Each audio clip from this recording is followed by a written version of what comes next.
People wonder, how do you stay hungry all the time? Because after I accomplish something, I don't sit back like a lot of guys who graduate buds, graduate this, graduate that. They get comfortable. They wonder why I'm getting weak, man. I don't know, I lost my edge. What's going on? Because once you hit the top of the fucking mountain, guess what happened? I'm good. I'm good, so you wonder why you're falling down now. Because once you reach the top of the mountain, you gotta build a fucking another one. That's mediocrity. There's a lot of people in mediocrity who have a nice resume, but they're one-timers, man. They hit a one-time deal, they busted it open, got a lot of money, but they're good. You're mediocre now, man. What are you fucking doing today, tomorrow, the next fucking day? When you're trying to avoid the hard things in life, you are actively choosing to be average. You are actively choosing to be mediocre. I'm listening to a motherfucker who's like this, man. What's wrong, man? I'm fucking tired, dude. Why are you tired? Because tomorrow, I gotta do the fucking shit again, man. Whatever the shit is that made me fucking nauseous and sick to my stomach, it made me hurt. There's no ending. And that's the person I listen to. That's the person who's gained knowledge. You gain knowledge through suffering. And on the other end of suffering is a world that very few have ever seen. It's a beautiful world. You're setting the example every single day of your life. People, I've arrived mentality. You're always setting the example. Civilization feels so good. These comfortable feelings are what people want. They want retirement. They want that. They need that. It's a yearning feeling.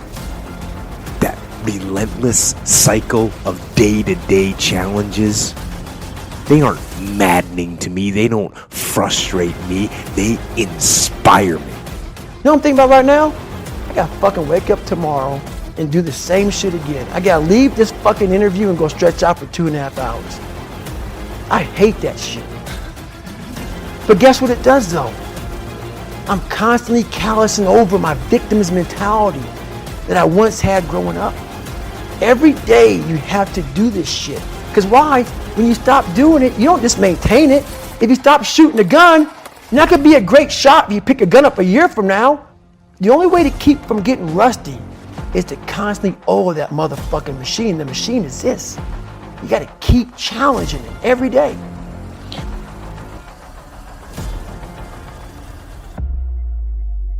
I want to struggle. I want to grind and claw and scratch, and I want to dig in and I want to push. And I don't want it to end.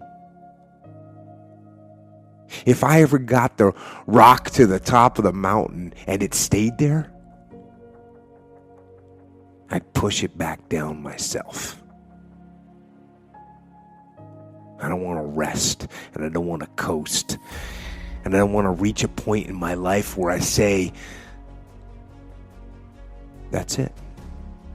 I've done enough. I see these athletes right now who retire.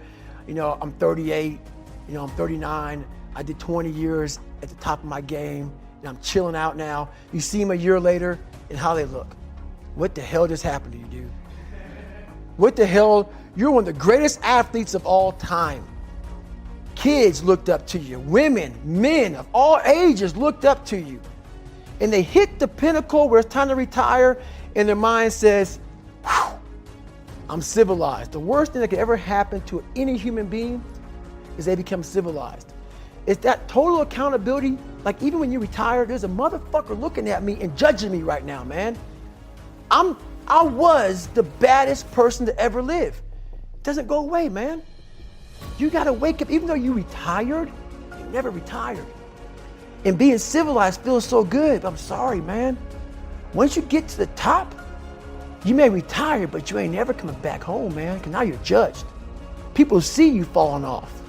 You wanna be that guy who knows I may be retired from the sport or forever I did, but I'll be damned if you ever see me looking like shit, feeling like shit, not arriving. Because that hardship and that pain and that struggle and that frustration, they give you the skills that will forge you into a motherfucking champion. It's what we want to hear. The second we put ourselves amongst the uncommon people, we don't like that feeling. That challenging feeling of that person who's waking up at 3:30 in the morning and saying, hey, put your shit on, we're going for a run. We don't like that challenge. We like that person who says, hey, you know what, man, I don't feel good today, man. And they say, oh, it's okay, brother. We'll take a day off, man. We'll get a pizza and shit, watch the game. We like that. We love that feeling. Why? Because you understand, man, we're good, bro. We don't want that motherfuckers like this. Hey, man, no, bro. Get your fucking shit on, man. Stop being a punk. We don't want that in our lives. We don't want that person who's constantly challenging our weaknesses. We want that person who's constantly, making us feel nice and good and secure in us. That's the mediocrity of life. We want to be the best amongst the average people. The only route in life that pays well is the hard route, the struggle, the pain, the frustration, and the overcoming of those things. And not only do they pay, they fulfill you as well. Because it shows the people around you. It shows your kids. It shows your brothers, your sisters, your friends, your community, what is possible. And there's nobility in that.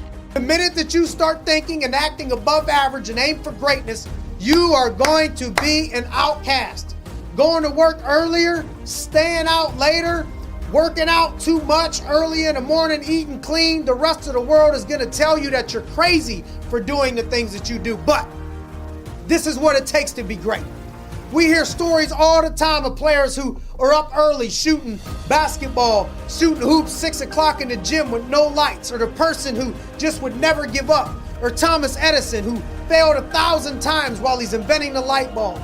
A reporter asked Thomas Edison one time, said, how does it feel, sir, to fail 1,000 times? He said the light bulb was just an invention with 1,000 steps. That's a different mindset. There's no talent here, quote. This is hard work. Conor McGregor said in a recent short documentary that I saw. He said, this is an obsession. Talent does not exist. We're all equals as human beings. You could be anybody if you put in the time. You'll reach the top and that's it. I'm not talented. I'm obsessed. Like I worked myself so hard that I turned a person this fucked up into this motherfucker right here. Not off of reading a fucking book off a theorist, off of going to work on myself and saying, I don't know how to do this, but I know that to get over there to that fucking side, I gotta grind myself into a fucking fine powder. And I did it. I did it off of sure will. And very few people will know how that feels. Very few. On your way to greatness, understand not only is the average thinking and stuff is going to be rejected from other people when you start to think great, but you may have to lose some friends on the way. Because if you're going up, if you're going to one direction, and you got some folks that you want to take with you, I'm gonna take you with me. Come on, everybody can roll. I ain't hating, everybody can come. But if they don't want to come with you and they want to pull you down, the only way for you to go, in order for you to go to the next level, the only way to close this gap is by you either going backwards to try and keep grabbing or them to step their game up. And sooner or later, if you're taking it to the next level, you're going to have to stop going backwards. Okay? So zone in on some of these things. Whoever has done some things that are great, be it McGregor, Einstein, whoever you want to just look and pick and choose, guarantee you people told them that they were crazy. You shouldn't train that hard. You shouldn't study that much. You shouldn't do this. Understand, to be great, you're going to receive criticism, and many or most people are never going to understand why you're on your mission. But understand, to be great, do something special, it's going to take beyond what average people, average thinking folks will ever understand to achieve it.